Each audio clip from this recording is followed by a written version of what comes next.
The history of Kashmir is a very fraught topic. It has again been brought into sharp focus, but there are several layers to it. The film Kashmir Files is being dismissed as a propaganda machine by the BJP and also by the RSS.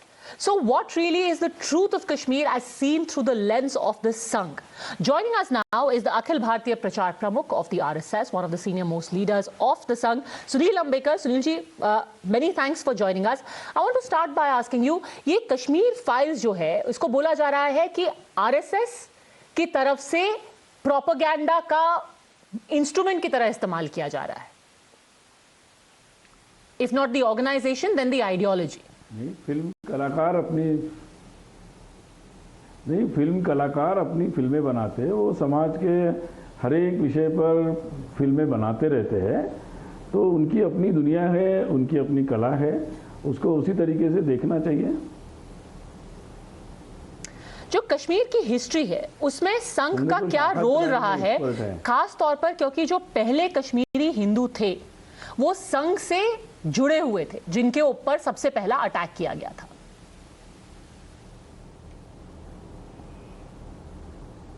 जी बिल्कुल ऐसा है कि संघ के कार्यकर्ता तो वहाँ पर जितना भी आतंक था या जितनी भी सेपरेटिस्ट घटनाएं हो रही थी उसका विरोध भी कर रहे थे और हिंदुओं की सुरक्षा की चिंता भी कर रहे थे. स्वाभाविक रूप से जब अटैक्स शुरू हुए तो उन पर अटैक्स हुए और लेकिन लगातार वो बिल्कुल समाज की सुरक्षा कैसे हो इसमें लगे रहे और इसीलिए शायद उनको टारगेट किया गया.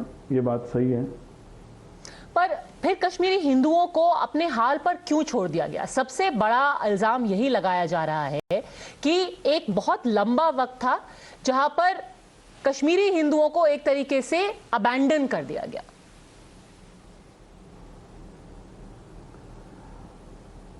देखिए, मुझे जो लगता है संघ की जहाँ तक भूमिका है, संघ तो लगातार मतलब मुझे लगता है कि कश्मीर के जितने भी लोग थे और जितना भी उन पर अत्याचार हुआ, तो चाहे जम्मू में जब वो लोग आए कश्मीरी पंडित, तो उनके लिए जम्मू गीता भवन में जम्मू कश्मीर सहायता समिति की तरफ से व्यवस्था बनी थी और लगातार मतलब डे वन से जब भी लोग आते रहे और जब भी ये घटनाएं हो रही थी तब संघ के जितनी भी शक्ति थी और जितनी भी क्षमता थी उससे लोग खड़े रहे उनके साथ.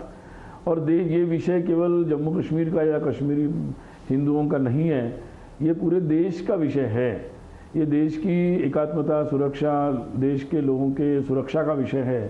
तो इसको लेकर मुझे तो याद है कि मैं तो तब विद्यार्थी था और हम लोग पूरे देश भर में विद्यार्थियों को लेकर गए थे, कश्मीर के हर कैंपस में गए थे कि भाई ये विषय कश्मीर का नहीं है, ये विषय पूरे देश की सुरक्षा का है.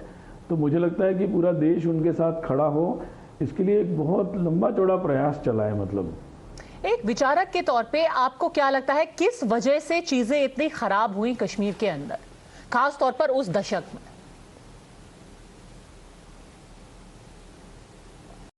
नहीं, जिस तरीके से मतलब आतंक फैलता चला गया और जिस तरीके से मतलब उसको एक आतंक की तरह ही देखना चाहिए था राजनीति से ऊपर उठकर, तो मुझे लगता है कि और बेहतर होती स्थितियां. इसलिए कुछ चीज़ें जो देश की सुरक्षा की, देश की एकात्मता की होती है, उनको हमेशा राजनीति से ऊपर उठकर देखना पड़ता है. मुझे लगता है कहीं ना कहीं इसमें हमारे देश में कुछ कमी हुई, इस कारण से ये परिस्थितियां बनी. कैसी कमियां?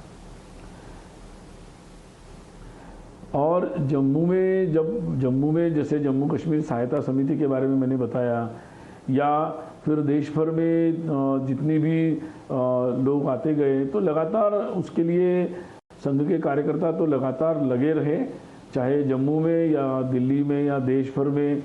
और जितने भी तरीके की सहायता संघ की क्षमता में या समाज के साथ मिलकर, समाज के जितने भी सारे लोग थे उनके साथ मिलकर, तो मुझे लगता है कि एक संभालने का, संवरने का, बहुत अच्छे से काम करने का प्रयास किया.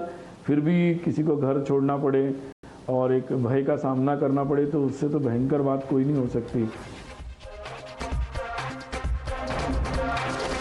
The News Hour at 10 will be right back after the break.